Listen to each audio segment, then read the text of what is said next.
spiritual food for thought.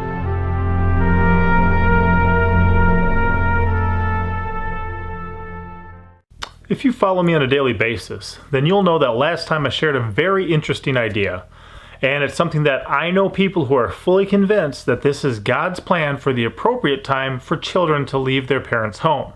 It's mentioned in Genesis chapter 2, verse 24. It's mentioned in Matthew 19:5, Mark 10:7, and then also Ephesians 5:31. So this is a repeated message from both the Old Testament, from the foundation of God creating the first family, and it carries on through the New Testament, and both Paul and Jesus are recorded, as pointing this out. Now, it may seem like it's got to be ripped out of context sometimes to make this work, but if you think about it, when it says, "For this cause shall a man leave his father and mother and cleave unto his wife," there is no other cause given. So I believe that primarily the most realistic, the most reasonable, the most wise time for parents to leave their parents' home is marriage. Now, before I dive into some other things and kind of test this in a few different ways, look at some of the implications of practicing versus not practicing this belief, or some of the things that we see in Scripture that would testify that this is actually God's way, today I'm going to present the 4 main problems with applying this. Okay? So there are some issues with letting your children stay at home until they marry. And I'm going to cover the top 4, I believe, that exist. The first one is that you have to let God convince you that this is His plan. That would be the first hurdle right away. If you're not allowing Him by His Spirit to convince you that this is His way, then that's going to be a roadblock to you ever considering it, ever applying it, ever raising your children up in a way that they would as well, believe that this is it. So number 1 is just that people will resist this idea. They're going to stick with tradition. They're going to stick with presuppositions.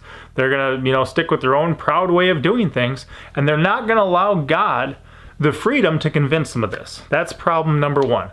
The second problem is that you have to be able to raise up your children in such a way that they will allow God and His jurisdiction over their life, His call on their life, to be so important to them that they would choose to allow Him to convince them that this is His way and His plan. Okay? It's very hard for people to raise up children who are so inclined to believe that what God says is what goes, that His authority trumps their own rule over their own life, and His authority trumps your authority as a parent. That's going to be the second biggest problem, is actually passing on such a faith to your children that they would choose to believe even things like this from God. Now, the third biggest problem that I find is that you're going to have to be the type of parent that children will not immediately run away from the second that they have the legal opportunity to do so.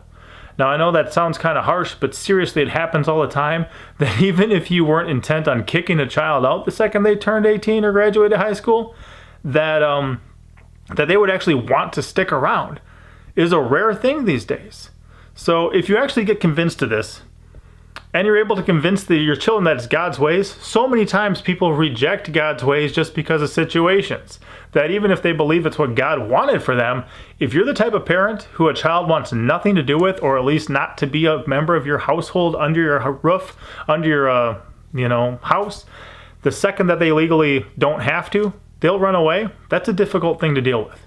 So again, this is talking about actually building a relationship with your child, modeling a certain humility and authority of God over your life, and interacting with them in a way that they see fit, that they find it appropriate to remain in your house, even when everything in this culture, everything in this nation, everything in the world today, everything legally would tell them that they have more than enough encouragement and freedom just to get out of your house and go live on their own.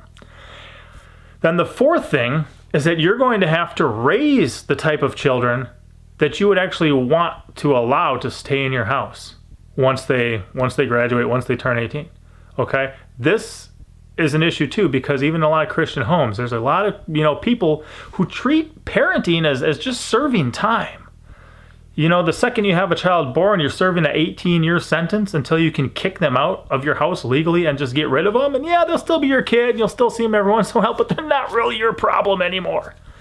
Well, don't raise your kid to be a problem. Raise your child to be a blessing, and that way they will stay there as a blessing within your house until God's appropriate time. So, like I said, these are just my beliefs as far as what would be the biggest 4 problems about understanding this view, about applying this view, about just doing things God's way in this situation. Number 1, you've got to be convinced that this is what God says and it is what he would have you do. Number 2, you've got to be able to raise the type of children that would choose to obey God above all and say, you know what? This is what God has revealed. They've got to be able to let God convince them of that as well as you. Number 3, you've got to be the type of parent who a child is not going to run away from the second they legally can. Okay? And number 4, you have to be able to raise the type of children that will be a blessing that you would want to remain in your house rather than just taking your legal claim of saying, well, I can kick you out right now and still have you be my child, still fulfill everything I was supposed to with society, and just get you out of my house, but you can still be my kid. Again, just some food for thought. Next time, we're going to evaluate this from Scripture and see, is this realistic? Is this real? Am I just misconstruing everything? Or do we see in Scripture, okay, before Israel, during Israel, outside of Israel, while Israel exists, and in the New Testament, do we see this? Do we see this coming through? And then after that, we're going to talk a little bit about some of the reasons why there's probably a lot more wisdom in following this than doing things the way that people commonly do.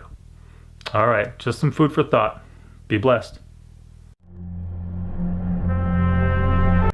Thank you for watching. Don't forget to like, comment, and subscribe.